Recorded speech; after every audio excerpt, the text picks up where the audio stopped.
తనపై జనసేన అధినేత పవన్ కళ్యాణ్ చేసిన వ్యాఖ్యలపై భీమవరం ఎమ్మెల్యే గ్రంథి శ్రీనివాస్ స్పందించారు. పవన్ కళ్యాణ్ కు మతి స్థిమితం లేదని, ఆయన ఎర్రగడ్డ పిచ్చాసుపత్రిలో చూపించాలని అన్నారు. పవన్ కళ్యాణ్ సొంత అన్న నాగబాబు కూడా అన్యాయం చేశారని ఆరోపించారు. స్థానికంగా ఉన్న తన్ను పవన్ కళ్యాణ్ తరిమి కొట్టాలని అనడం హాస్యాస్పదంగా ఉందన్నారు. పవన్ కళ్యాణ్ అడిగితే భీమవరంలో తన పేరు మీద ఉన్న 9 ఎకరాల్లో ఎకరం కావాలో 2 ఎకరాలు కావాలో అడిగితే అమ్ముతానన్నారు. పవన్ కళ్యాణ్ పక్కనున్న కాపు నాయకులు ఎందుకు ఆయనకు దూరంగా ఉన్నారో పవన్ కళ్యాణ్ సమాధానం చెప్పాలని చెప్పుకొచ్చారు. పవన్ కళ్యాణ్ సొంత అన్న నాగబాబు కూడా అన్యాయం చేశారన్నారు.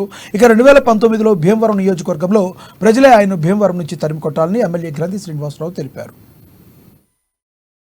మరి ఆయనకి అంత ఈర్ష్య, ద్వేషము, అసూయ అనేది ఈ రాష్ట్ర ప్రజలందరికీ కూడా $1 మిలియన్ క్వశ్చన్ కింద ఉంది. ఎందుకంటే ఎందుకు ఆయన మీద ఆ ద్వేషం, ఆయన మీద ఎందుకో ఈర్ష్య, అసూయ.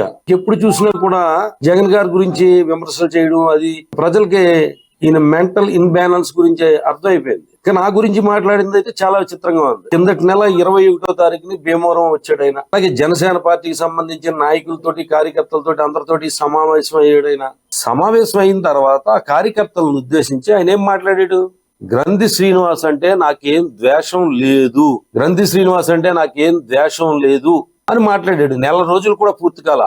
అరే నిన్న హైదరాబాద్ లో చూస్తే అతను గోండా అని, గ్రంథి శ్రీనివాస్ గోండా రౌడీ, నేను భీమవరంలో స్థలం